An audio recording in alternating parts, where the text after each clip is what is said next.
টানা বৃষ্টিতে জলাবদ্ধতা নিরসনে ৩৮ নম্বর ওয়ার্ডে জরুরি খাল খনন কার্যক্রম, এলাকাবাসীর পাশে থাকার আশ্বাস কামাল উদ্দিনের। আলামিন রিফাতের প্রতিবেদনে বিস্তারিত। টানা কয়েকদিনের ভারী বৃষ্টিতে সৃষ্টি জলাবদ্ধতা জনদুর্ভোগ কমাতে চট্টগ্রাম সিটি কর্পোরেশনের ৩৮ নম্বর ওয়ার্ডে শুরু হয়েছে জরুরি খাল খনন ও পানি নিষ্কাশন কার্যক্রম। মাননীয় অর্থ পরিকল্পনা মন্ত্রী আমির খসরু মাহমুদ চৌধুরীর নির্দেশনা এবং চট্টগ্রাম সিটি কর্পোরেশনের মাননীয় ডাক্তার শাহাদাত হোসেনের নির্দেশনায় ৩৮ নম্বর ওয়ার্ডের আগামীর কাউন্সিলর পদপ্রার্থী আলহাজ মোহাম্মদ কামাল উদ্দিনের তত্ত্বাবধানে এ কার্যক্রম পরিচালিত হয়।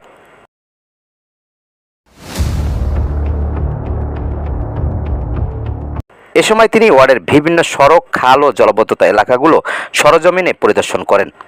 স্থানীয় বাসিন্দাদের সঙ্গে কথা বলে তাদের সমস্যার কথা শোনেন এবং দ্রুত পানি নিষ্কাশন, খাল পরিষ্কার ও ক্ষতিগ্রস্ত সড়ক সংস্কারের জন্য প্রয়োজনীয় ব্যবস্থা গ্রহণের আশ্বাস দেন।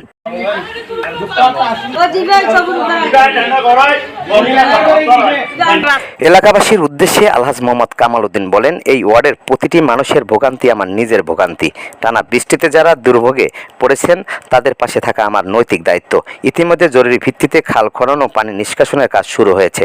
পর্যায়ক্রমে ভাঙাচোরা সড়ক মেরামত এবং স্থায়ীভাবে জলাবদ্ধতা নিরসনে সংশ্লিষ্ট কর্তৃপক্ষের সঙ্গে সমন্বয় করে কাজ করা হবে। আমি আপনাদের সহযোগিতা নিয়ে একটি পরিচ্ছন্ন, নিরাপদ ও বাসযোগ্য ৩৮ নম্বর ওয়ার্ড গড়ে তুলতে চাই। আপনি দেখছেন আজকে তৃতীয় দিন আমাদের কার্যক্রম চলতেছে খাল খনন এবং পরিষ্কার।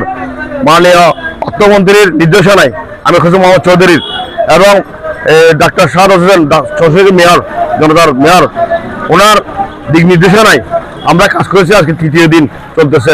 আপনারা দেখছেন আজকে তৃতীয় দিনের মধ্যে মাইসপাড়া বলেন, লোহারপুল বলেন, ডাকঘর বলেন, সরকার কজিন বলেন, দুপুর বলেন, অনেক অংশ পানি কমে গেছে। আগে ছিল হাঁটুর পানি, তার চেয়ে এখন নেমে গেছে, নিচে নেমে গেছে। দোয়া করবেন, আপনারা সহযোগিতা করবেন। এলাকাবাসীর জন্য আমি সহযোগিতা যাচ্ছি, যাতে আমাকে সহযোগিতা করে তাড়াতাড়ি নিষ্কাশন হয় পানিগুলো। পরিদর্শনকালে উপস্থিত ছিলেন চট্টগ্রাম মহানগর বিএনপির সাবেক সহ সাংগঠনিক সম্পাদক মোহাম্মদ সেলিম। বৃষ্টিও বেশি, পানিও বেশি, জলাবদ্ধতা বেশি, তারপরে আমাদের মেয়র মহোদয় ডাক্তার শাহাদাত হোসেন সাহেব হাল ছাড়ে নাই। উনি রাত দিন কষ্ট করে যাচ্ছেন এই পানি নিষ্কাশনের জন্য, এবং আমাদের ৩৮ নম্বর ওয়ার্ডে বিভিন্ন নেতৃবৃন্দ কাজ করে যাচ্ছেন।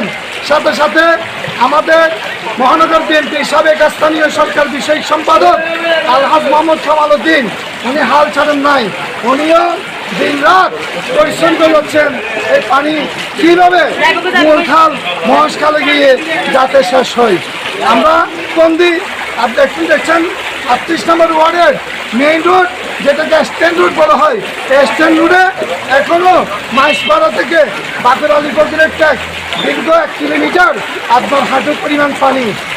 ইনশাল্লাহ আমি যেইভাবে মেয়র মহোদয় এবং আমাদের মাননীয় অর্থমন্ত্রী আমির খসরু মাহমুদ চৌধুরী সহ চট্টগ্রাম সিটি কর্পোরেশনের মাননীয় মেয়র ডাক্তার শাহাদাত হোসেন দৃষ্টি আকর্ষণ করে বলছি, আপনারা যেইভাবে কাজ করে যাচ্ছেন একটু পরিকল্পিতভাবে কাজ করলে আমরা আগামীতে এই দুরবস্থা থেকে মুক্তি পাব।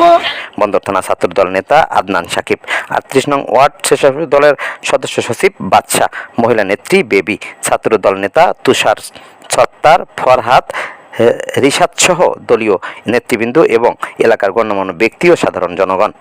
আজকে ৩ দিন আমি কামাল ভাইয়ের সাথে আছি। উনি যথেষ্ট পরিশ্রম করতেছে, সব বাড়িও যাচ্ছে, আমিও গেছি। পানি যাতে তাড়াতাড়ি নিষ্কাশন হয়ে যায়, এলাকাবাসী সহযোগিতা করবেন, আমাদেরকে দোয়া করবেন ইনশাআল্লাহ। এলাকাবাসী দ্রুত এই উদ্যোগ বাস্তবায়নের মাধ্যমে জলাবদ্ধতা ও সড়ক সমস্যার স্থায়ী সমাধান হবে বলে আশা প্রকাশ করেন। 16 বাংলা টিভি, আবহমান বাংলার